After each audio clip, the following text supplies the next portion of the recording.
Hey guys, we're back at it again with another Highway Blossoms gameplay. Little recap from last time. We found treasure. You know what? Amber didn't believe it, but we did. We found treasure. It was pretty nice. Development. The other group was shocked.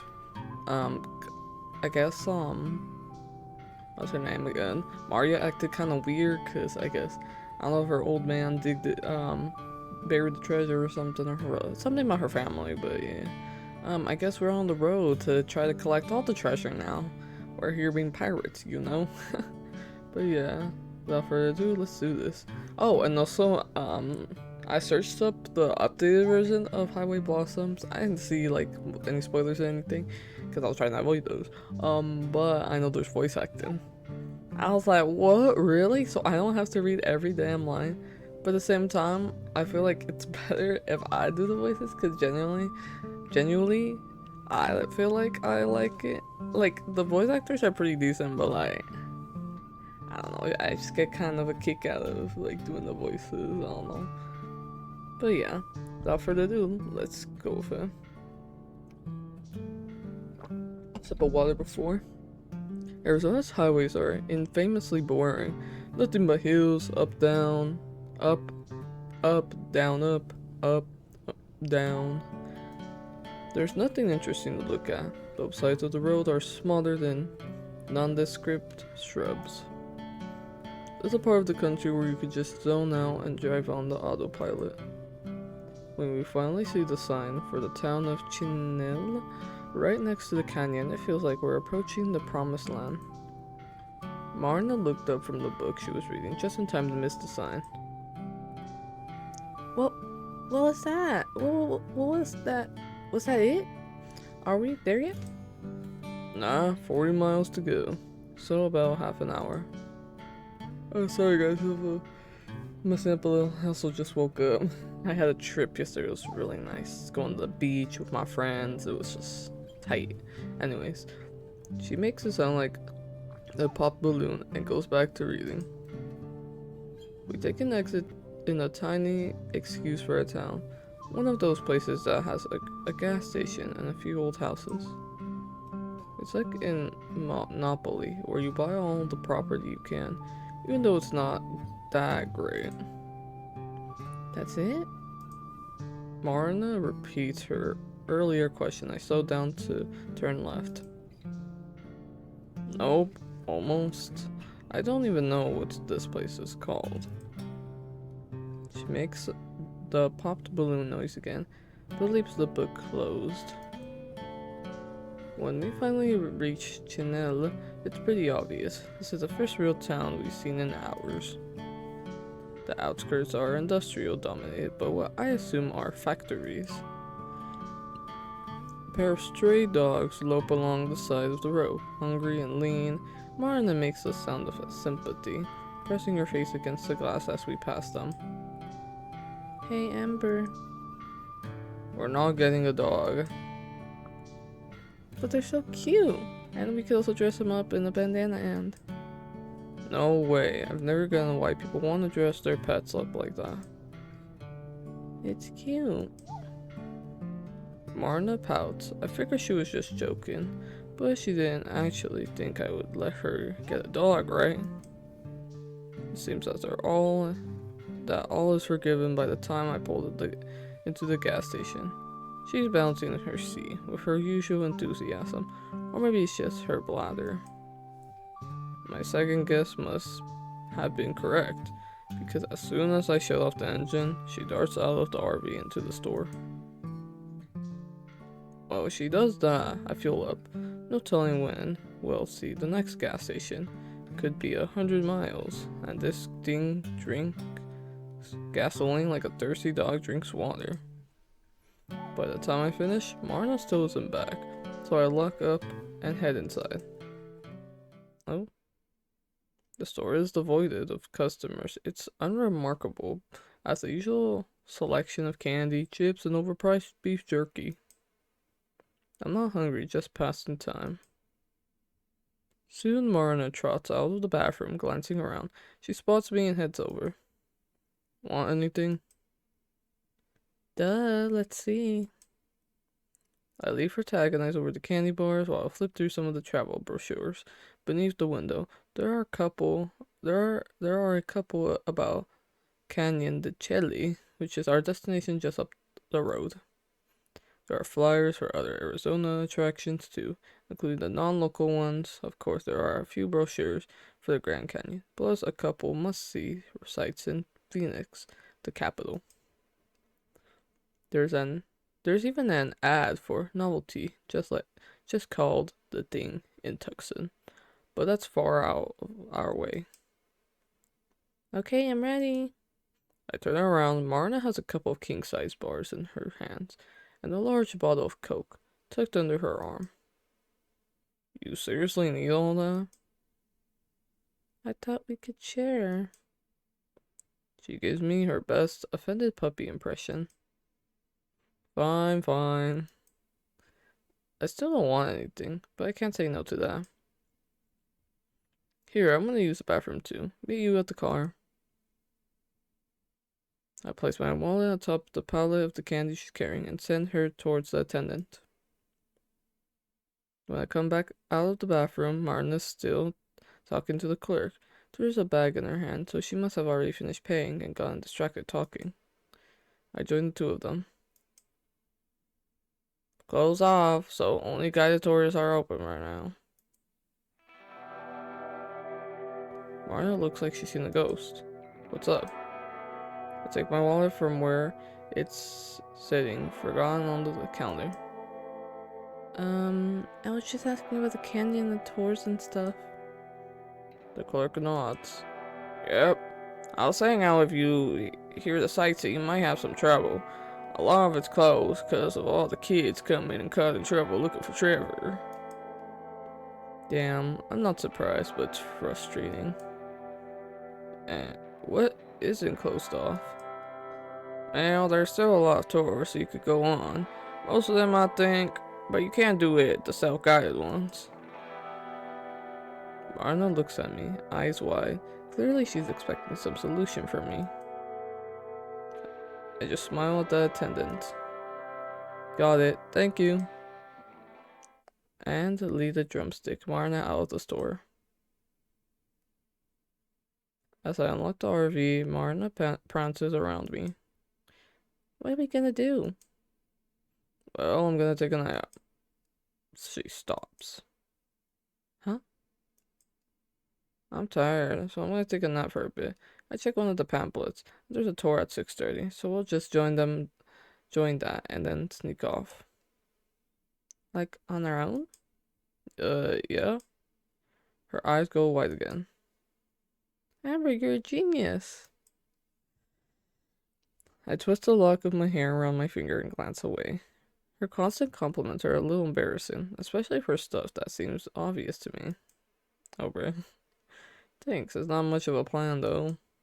Yeah, but at least it's a plan. I thought we were gonna have to just give up or something. Nah, rules are made to be broken, and that's all. Woohoo, we're gonna go get treasure later, guys. I feel a bit guilty that we'll be breaking rules specifically put in place because of people like us, but I can safely say that we'll be more careful than the average treasure hunter. Just picturing Maria, I can easily see her smashing the ancient ruins in her search. Yeah, like how she destroyed the car, bruh. Can't believe that still. But yeah, wake me up at 5:30 unless you're going to nap too. Nope, I'm not tired anymore. I'll just read some more. Alright, good night. Night night. I leave her up in the front as I head back to my bed and fall into it. After bunching up my blankets around me, it doesn't take long to fall asleep.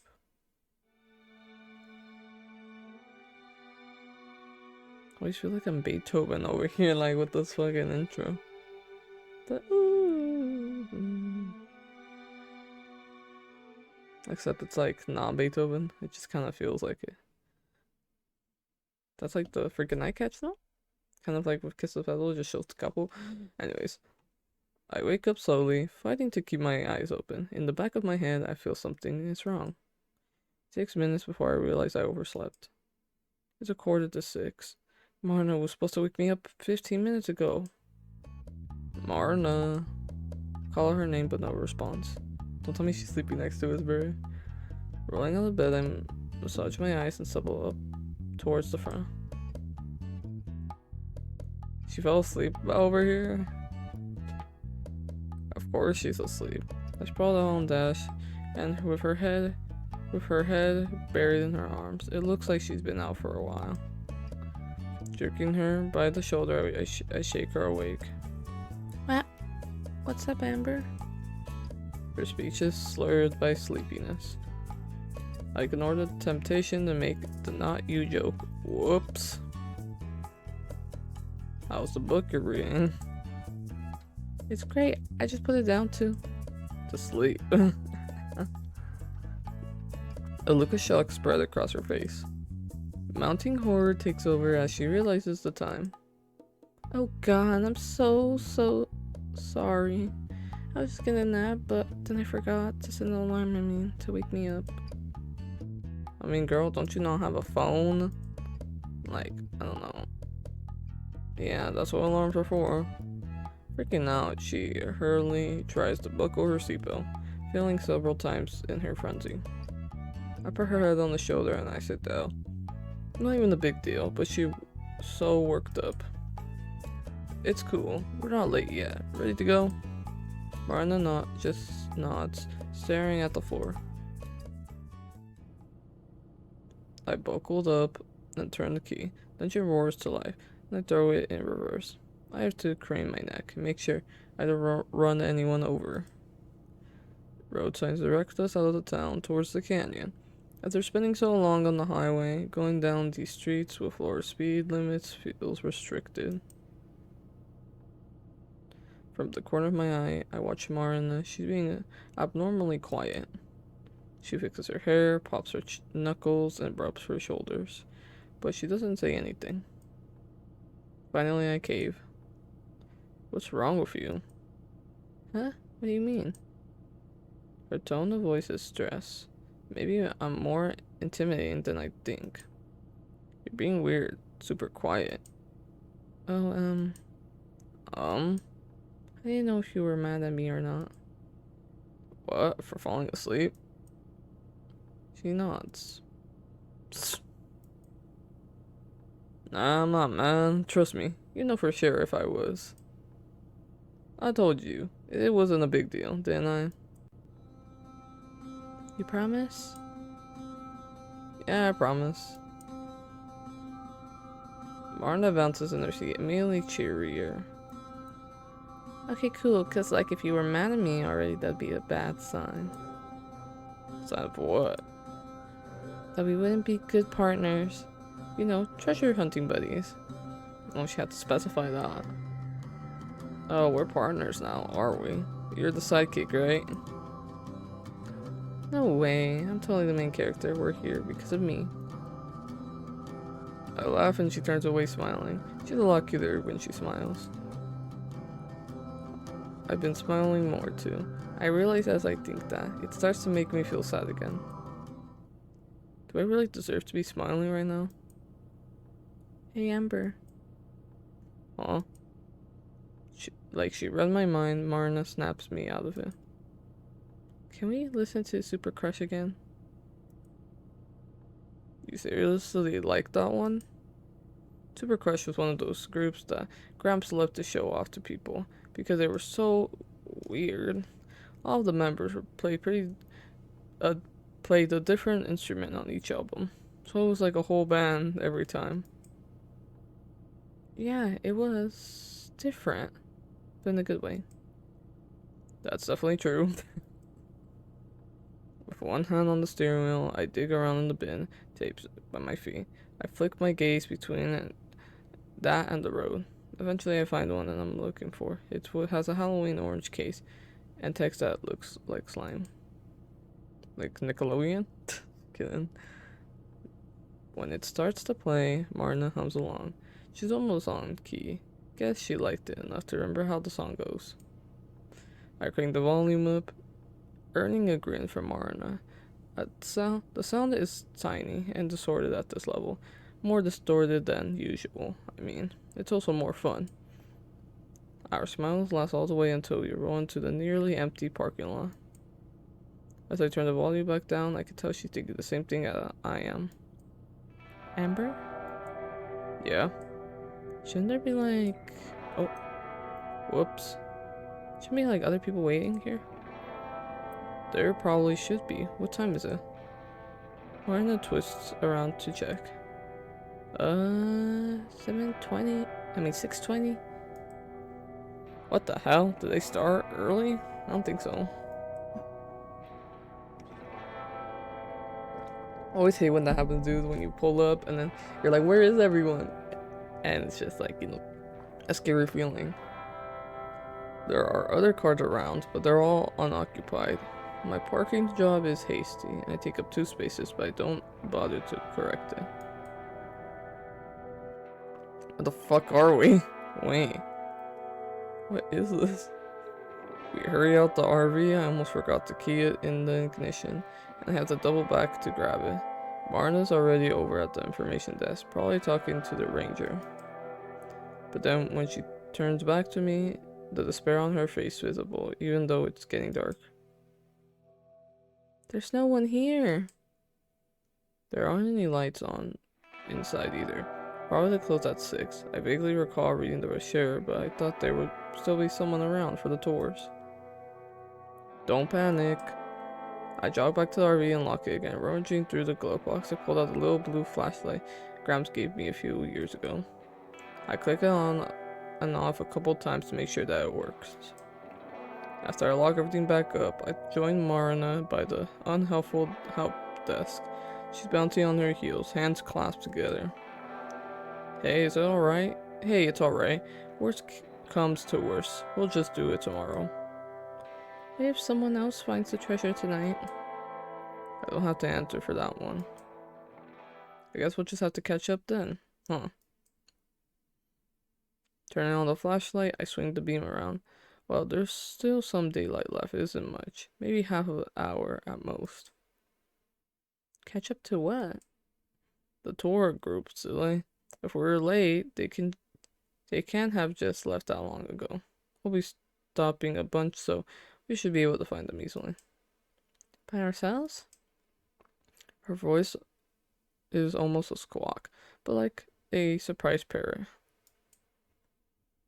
Oh yeah, I don't see anyone else around, do you? You don't... Yeah, I don't see anyone else around, do you? I swivel around, illuminating nothing but rocks and bushes. Come on, it'll be fine. It's not like they're gonna be bears or mountains. Lions, this close to the parking lot. To a parking lot. Those kind of things live here? If she didn't know that, then what is she afraid of? Probably, I don't know. But come on, we're wasting time. Marina whimpers. Then surprisingly, she grabs my hand. Hers is sweating and warm. Whoa. Holding hands in the dark. This place looks like hell. What is this place? Why is it so freaking... Anyways, I turn to look at her and meet her wide eyes. It looks like she might cry. It makes me regret being so pushy. Listen, nice music. You don't have to do it if you don't want to. She shakes her head, but clings to me like a kid. Her free hand buried in my clothes. If it were any brighter out here, she'd see my face turn red. No, like I said, if we don't go now, someone else will beat us to it. Just stay close, okay? Yeah, of course. She lets me lead, but doesn't let go of my hand. A large wooden sign marks the start of the trail. So, are you scared of the dark? No answer. But you're fine at Shiprock. That was different. Marina's arm jerks, but she doesn't let go. That was in a town with people and roads and no mountain lions. Oh my gosh, the zoom in. The temptation to tease her more is strong, but I don't. Every time a bird cause or something makes a brush shake. I feel her flinch a little. Somehow even this side of her is cute, too. A little childish, sure. But it's nice to have her rely on me to keep her safe. To take her mind off things and make small talk. So, what are you gonna do once you're filthy rich from the treasure? Sorry, what? I asked you what you'll do with your share of the treasure. Oh, I'm not sure yet. I haven't thought about it. We're out here looking and you don't even have a plan for it? It was a spur of the moment thing. What about you, huh? I don't know either. See, I'm not... Yeah, I wasn't planning on looking for it, you know. I haven't spent as much time thinking about it. I glance behind me to see Marna stick out her tongue. I laugh. But, let's see. I'll definitely need to pay off Gramps' hospital and funeral expenses. After that, I guess I would probably get a motorhome fixed up. It's not gonna break down on us or anything, but it's kind of old. Why not just buy a new one? Hell no. My response comes out snappier than I intended. It's just that it has sentimental value, you know? I'd rather keep that than buy a newer, better car. I grew up in that thing. I could never just replace it. After that, I'll probably just be doing what I've been doing before I met you. Ooh. And what's that? Wandering. Don't you want to stop wandering sometime? My steps slow a bit. It's an innocent question, but it hits me hard. No, not yet, no. I whisper it. Marna catches up next to me, dropping her hand as she does so. At least I'm not the only one without a goal. I poke her in the side, and she squirms away a couple of feet. Ow! Dork. It's hard to stay sad around her. As we turn around the curve in the road, the tour groups come into view. Just ahead is a cluster of people, most of them armed with flashlights. It's hard to know for sure, but I could see that at least a dozen different figures. The tour guide is shining his light up at a rock face, illuminating some design on it. Everyone has their backs to us. Try to be as sneaky as possible. We want to join up without them noticing, like we've been there the whole time. If anyone notices us show up, they might notice when we leave. Why do we have to join up in the first place? Yeah, can't we just say nonchalant on the side? I don't know how to get to the ruins we're looking for. We'll stay in the group until the tour gets there, then we'll sneak off. Arna nods. Okay, follow my lead. And remember, be as quiet as you can. We creep forward. Slowly, if someone were to turn around and see us, we look pretty suspicious. But nobody does. The lecture on petroleum get their full attention. Marna kicks a rock and I tense up, expecting that to break the spell. But we're close enough now that if it did, it might not matter. As we reach the back of the tour group without anyone noticing, I give Marna a thumbs up, which she returns. Anasazi ruin. Some of the Navajo people still call the area home. There's a living community in the canyon who... I'm not too interested in hearing about the history of the place, so I turn back to Marna. She's looking up at the pictures too, though her eyes appear glazed over. Boring ass tour. Just kidding. When she catches me staring, she blinks and then smiles. I smile back, though I must look like an idiot just watching her instead of the lecture. After a minute, the guide's speech concludes, and we start to walk down the trail. Much to my dismay, before I can say anything to Marna, the woman right in front of us turns around. Isn't that just crazy? Someone with a kid? Aww. It takes a second for me to understand what she's talking to me, so she Fits just about every stereotype of redneck, from the huge hat and her head to the baby strapped to her chest. She'd probably be attractive, if not for the layers of sunscreen coating her face. Even though it's nearly nighttime, they make her look like a ghost. I said, isn't that just crazy what he was saying about those Indians and how they used to communicate with each other? Oh yeah. Even if I wanted to talk to her, I still have no idea what the guide said. They were just darn clever. It makes you wonder how they end up dying. Ow,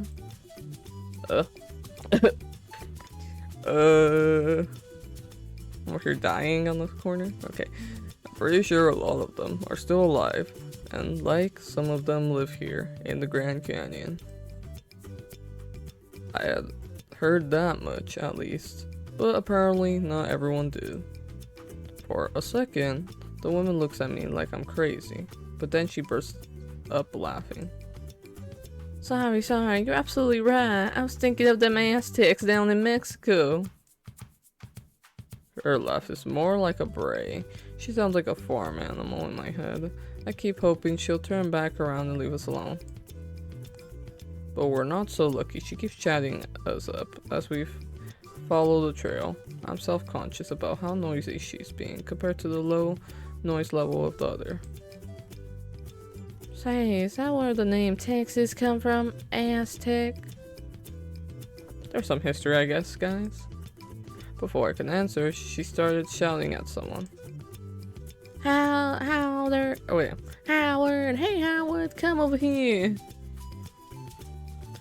By now, nearly everyone is looking at us. Ma'am, can you please keep your voice down? Oops, sorry. She apologizes loudly. So much for staying I can't read. I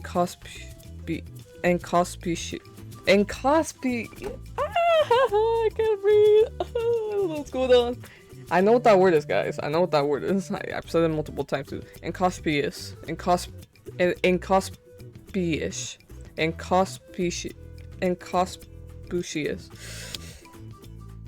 I feel fucking stupid. I know what that fucking word is. Inconspicuous. It's just that my pronunciation's been sucking lately. I don't know. Maybe it's lack of sleep is catching up to me. So much for saying inconspicuous. Inconspicuous. Oh my gosh. Inconspicuous. I haven't used that one. I mean, I used to use it here and there, inconspicuous, but like it just kind of slipped out of my mind and just like forgot it. My bad, guys. Howard makes his way over here. She looks rather defeated, face dropping and shoulders sagging. I figured he's the woman's husband. Yes, dear. Oh my gosh, bro's looking kind of scary. Wait, his eyes look dead. Oh my gosh. Bro, his wife drained him, bro. I was just talking to this girl here about history. I was wondering, does the name Texas have anything to do with the Aztecs? Since the words sound kind of similar. I don't think so. Go figure.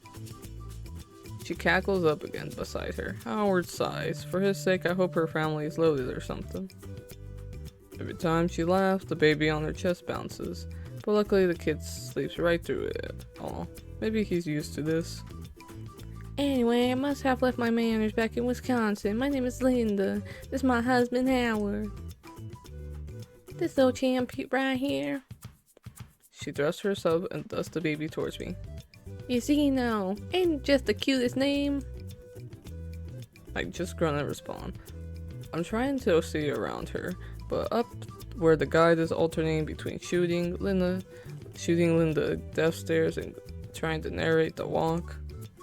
If he said anything useful about the canyon in the past couple minutes, I missed it entirely. Glancing over at Marna, who has pulled away a couple of feet, it looks like she's enjoying my torture and struggling in silence. Tears have formed at the corner of her eyes, glittering in dying light. There's a good kind of tears, the kind of from laughing too much. Her hand is smoshed over her mouth. She's shaking with the effort of staying silent. There's no way I can let her go away with that, especially since I need to get closer to the front for now. I grab her arm and tug over into Linda's line of view. I'm Jane. The enthusiasm in my voice is so forced. Jane, cross Amber, Jane, and this is my friend Lacey. I just use fake names just to be safe. Marna simply shakes Linda's hand, and now has grabbed hers. The mirth has vanished from Marna's face. Good. Nice to meet you. Cross Marna, Lacey. Linda pumps her arm like a glutton, grinning broadly, and yet still managing to walk. It's hell good to see you young people taking an interest in nature and history and all.